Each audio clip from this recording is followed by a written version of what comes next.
আত্মগোপনে থাকা ছোট পর্দার অভিনেতা জাহের আলভী এবার স্ত্রী আফরা ইবনাথ খান ইকরার বিরুদ্ধে বেশ কিছু বিস্ফোরক অভিযোগ তুলেছেন। শুক্রবার রাত 11:35 নিজের ফেসবুক অ্যাকাউন্টে দেওয়া এক দীর্ঘ স্ট্যাটাসে তিনি এই চাঞ্চল্যকর দাবিগুলো করেন। বিস্তারিত জানাচ্ছেন জুনায়েদ আহমেদ।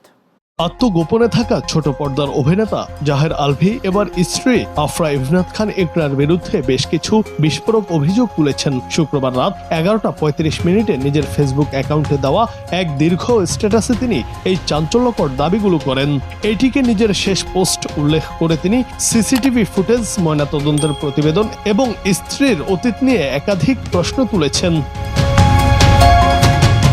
আলভী দাবি করেন তার বাসার ড্রয়িং ও ডাইনিং রুমে একটি সিসিটিভি ক্যামেরা রয়েছে, যার নিয়ন্ত্রণ কেবল ইকরার ফোনেই ছিল। তিনি জানান, গত 25, 26 ও 27 তারিখ রাতে ইকরার বন্ধু ও বান্ধবীরা বাসায় এসেছিলেন এবং মধ্যরাত পর্যন্ত সেখানে অবস্থান করে তারা সেবন করেন। আগের দিন ইকরা আলভীর সহকারীকে দিয়ে ঘুমের ওষুধও আনিয়েছিলেন, যা সিসিটিভির আওতাতেই বুঝিয়ে দেয়া হয়। এই ফুটেজগুলো যেন কোনোভাবেই সরানো বা নষ্ট করা না হয় সে বিষয়ে তিনি প্রশাসনের দৃষ্টি আকর্ষণ করেছেন।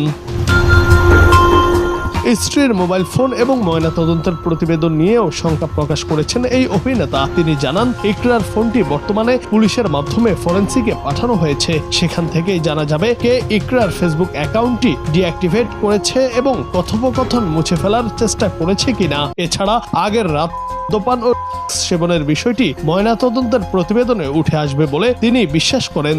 আলভী দাবি করেন, ময়নাতদন্ত করার আগে একটি মহল এতে বাধা দেওয়ার চেষ্টা করেছিল। সবচেয়ে সংবেদনশীল বিষয় হিসেবে আলভী তার স্ত্রীর অতীত নিয়ে মুখ খুলেছেন।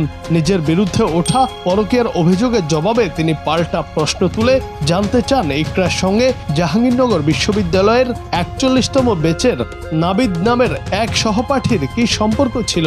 একই সঙ্গে তিনি দাবি করেন, 2010 সালে পালিয়ে বিয়ে করার পর ইকরার পরিবার তাকে না জানিয়েই ইকরাকে অন্য জায়গায় বিয়ে দিয়েছিলেন। স্বামী বর্তমানে থাকা অবস্থায় ইকরা সেই বিয়েতে সম্মতি দিয়েছিলেন এবং বাসরও করেছিলেন বলে স্ট্যাটাসে উল্লেখ করেন আলভী। পরে ভুল বুঝতে পেরে ফিরে এলে আলভী তাকে ক্ষমা করে মেনে নেন।